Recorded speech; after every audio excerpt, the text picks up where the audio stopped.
Welcome back to the channel, guys. Today I'm going to be doing some live benchmarking. I'm going to be using the NVIDIA RTX 3090 and just going to try and answer some common frequent questions that I get asked in quite a few of my videos. So first things first, my card is not water cooled. It is the Asus Tough OC edition, which is a aftermarket model, triple fan design, I think 2.5 slot, and it has amazing cooling and it's really quiet. Now I have undervolted my card to about 0.85 volts, and that keeps it nice and cool. When I max out the fans at about 75%, and the good thing about this card is even at 70%, the card is pretty much whisper quiet.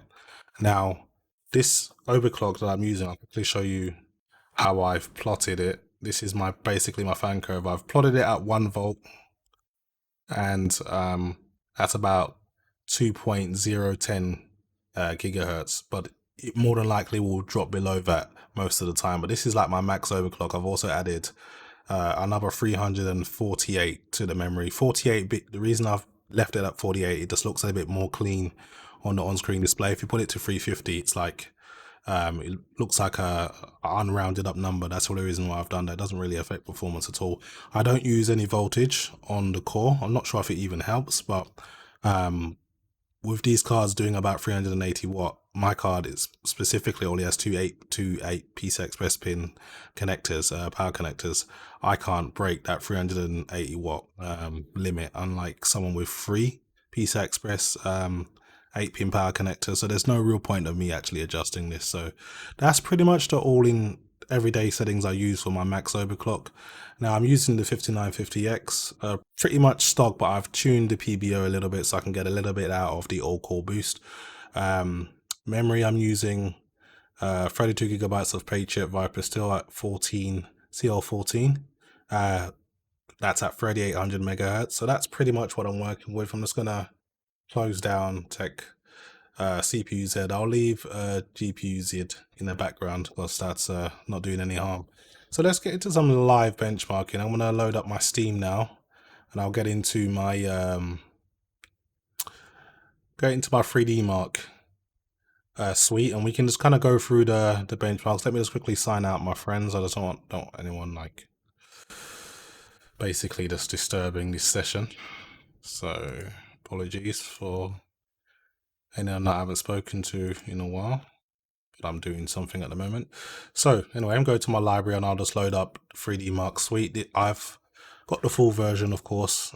Just allows you to kind of run the benchmarks without having to do any demos or anything like that. So I'm going to go through some of the more popular ones. Let's just say Time Spy. I'll go through Firestrike. I'll also do, there's one or two more that might be interesting. I think the ray tracing ones as well. So best way for me to do it is just go to benchmarks, choose Time Spy, and then I can choose whether to include a demo or not. I'm just going to do the normal run, and we can see how my system performs. We can get a live score as well. So this is all being recorded on my streaming and gaming PC, so there isn't any performance here. Yes, I could probably disable my MSI Afterburner, which will boost the score a small amount, but apart from that, it's not really going to affect things too much. But you guys can kind of see just how my system's performing live. So the benchmark does take a little while to get going. I'll make sure my on-screen display is visible as well as soon as that loads up.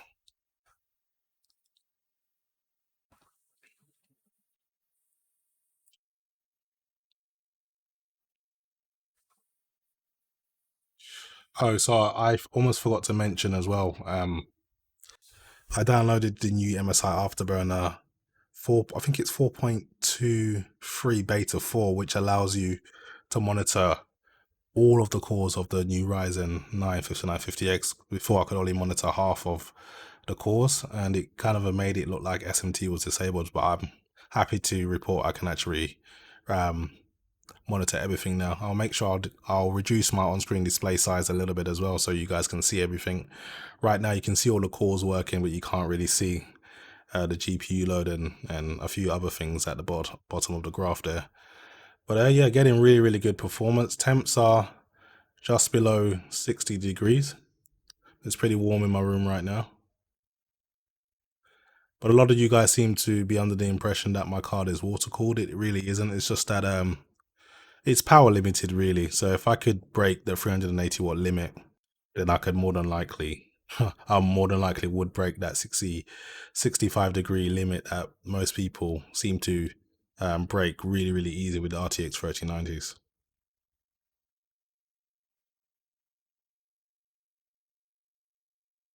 So it seems that they've kind of changed this benchmark a little bit. I think they've added like an additional test at the end. I think it's like mixes the CPU and GPU together.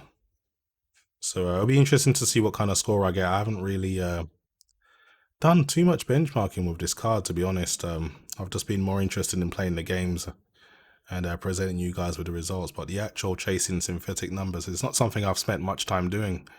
I've done more of that with my 6800 XT than I have with the RTX 3090.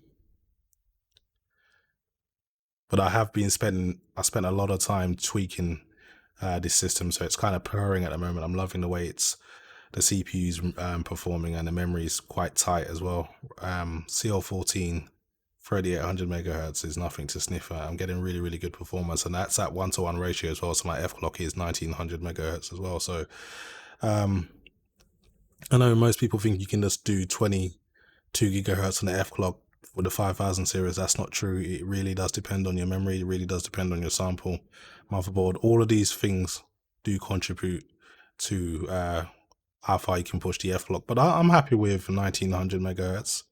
That's pretty decent, especially for a 16 core 32 thread CPU. That's just a beast.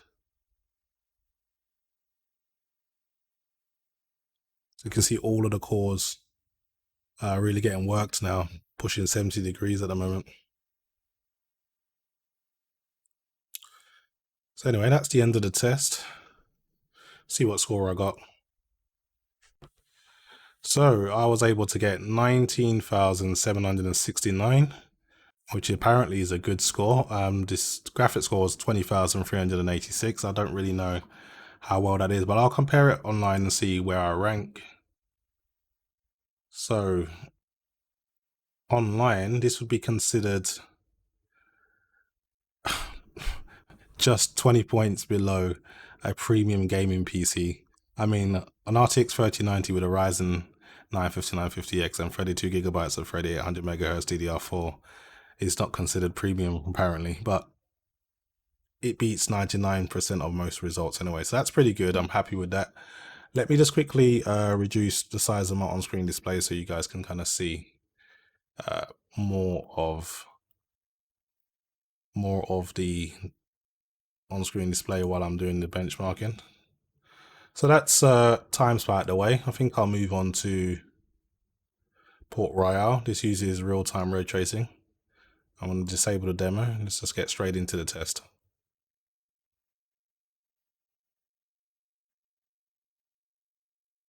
I'm so happy I bought my RTX 3090 and processor when I did. Everything that seems to be more expensive now. Asus has just announced that they are increasing the price of their hardware due to operational costs and tariffs. And obviously mining's coming back around, so everything's just going to be inflated, which just sucks really. If you haven't built your system yet and you're still someone that's trying to get the parts, then I do sympathize.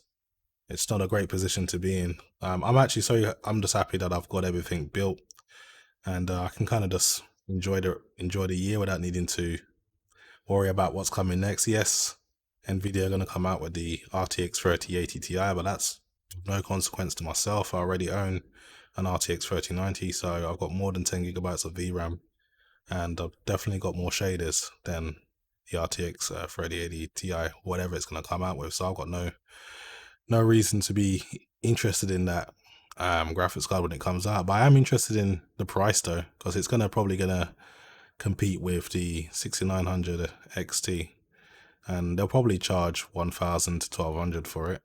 So it'll be interesting to see what NVIDIA do, and it'll be interesting to see what the availability is like as well. One thing I love about the Ryzen 9 5950X is it doesn't use a lot of power. I mean, I'm drawing under 100 watts there, and you can still boost up to 5 gigahertz or above depending on the situation, and it just performs all round just like a champ. So for me, it's just the perfect CPU for me, because when I want to render massive files like 8K videos and things like that, it takes a hell of a long time, even with 16 cores and 32 threads. And you don't have to break the bank and go high-end desktop, or if you're a Ryzen guy or an AMD guy, you'd have to go with the Threadripper.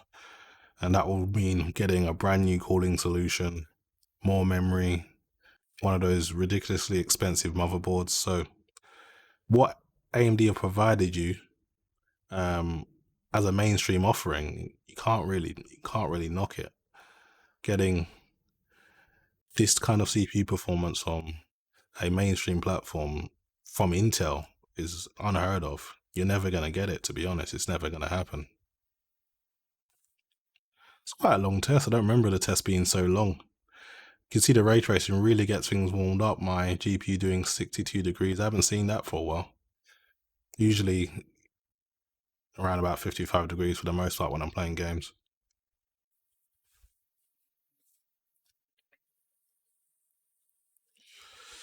Okay, so for Port Royal, got a score of 13,467, which is apparently excellent graphics score. Let's see how we rank online. So not quite a premium gaming PC, but still better than 95% of all results. Not too bad.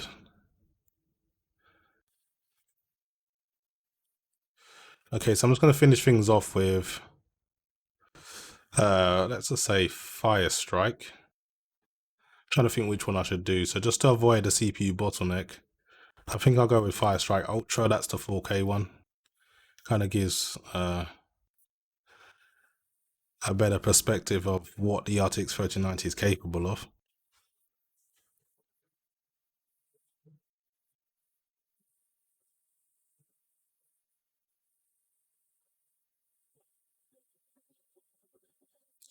Some of these tests take so long to start up, it's kind of annoying. I am running my OS on a NVMe PCI Express 4.0 drive as well, so I've got quite high speed storage. So it's not really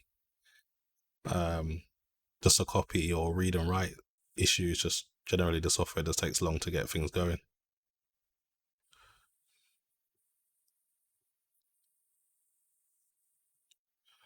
So doing over 60 frames, that's good to see. I remember when Firestrike first came out, I can't remember what graphics card I had, but it literally made it crawl. So to see how far the graphics cards have come to make Firestrike, even on the Ultra version of it, look quite mediocre is quite impressive.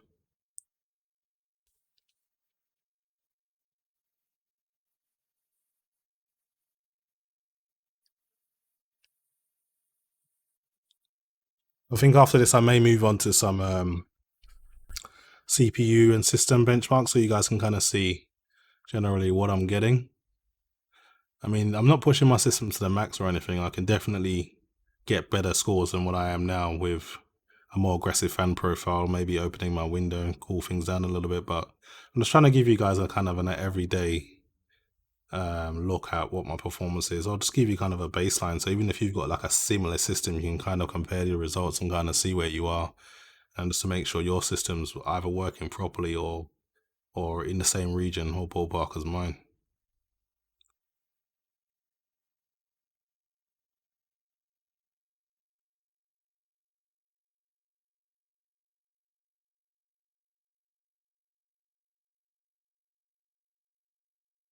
This is the part I love because I've got such a powerful CPU that glides through this part. If you haven't got more than 8 cores, then yeah, you're gonna struggle at this point. Even with all cores being used, still using under 200 watts, it's such an efficient CPU. It kind of makes me think, what will AMD be able to achieve once they go down to 5 nanometer? Um, I can't wait to see what Intel does in response, because from where I'm sitting, AMD is pretty much got things locked down until um Intel can kind of sort out their die shrink. They really need to get off that 14 nanometer.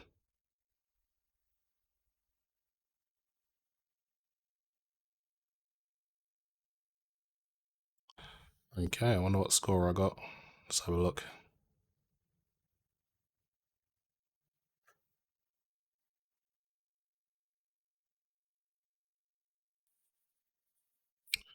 So 13,389, graphics score 13,026, physics score was 41,287, courtesy of the 5950X. Let's have a look online and see how I rank. So, not too far away from being considered a premium gaming PC in 2020, 98% better than all results. So I'm happy enough with that. Sure, there's a few of you guys in the comment section that can easily beat these results, but hey, I'm happy with what I've got. Okay, let's try something a little different. So Geekbench 4. This is Geekbench 4.43. You're probably wondering why not run Geekbench 5. I just like 4. I've been using 4 for so long. This is the one I like using. So this is going to be the last test I do. So as you can see, base frequency is 3.4, maximum frequency is up to 5 gigahertz in the opening test. So let's see what kind of results I get after running the test. So this is not a bad way of finding stability issues if you're doing like memory tuning and things like that. It does crash if your memory is unstable quite frequently. So I know my system's pretty solid at the moment, so it shouldn't be an issue. But let's see what type of single core and multi-threaded score I can get.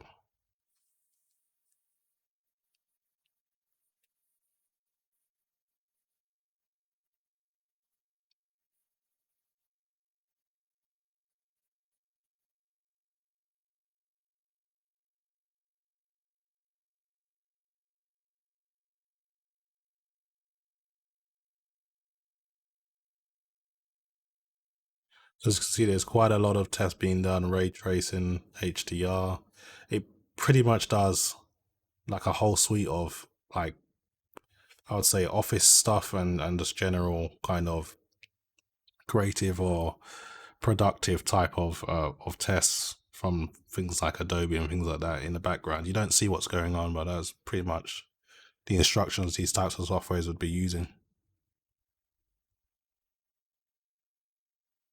RealBench is another really good one if you want to do a stability test. It does quite a lot of tests that are quite demanding on the CPU, like trying to think of what the software is called, but it's basically a compression software, and then it will do a lot of other kind of video editing and picture editing stuff in front of you as well. So it really does push the system pretty hard and gives you a good score at the end, so you can kind of realize, you can kind of compare how your system is doing to other people as well. So it's something I might do a bit later, not now, but maybe I'll post the results on the community page or something.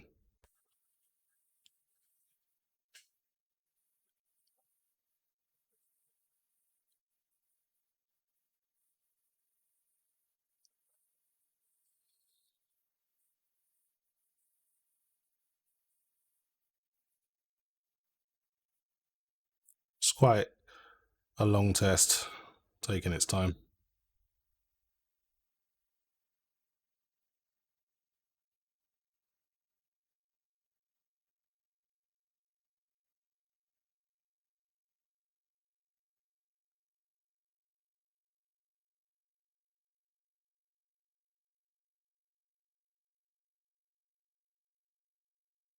Okay, so 7,788 on the single core score, which is really, really good. Multi-core, just over 700, well, 70,717, which is nice. So system's working really, really well at the moment. I'll say that's quite a good overall score. So I'm quite happy with that. So I think I'll leave it there. That's just like a live benchmarking session. Hopefully you guys found this interesting. Let's just have a look at the maximum temps. So the maximum core clock was 2.025 gigahertz on the core. Maximum temperature was 62 degrees.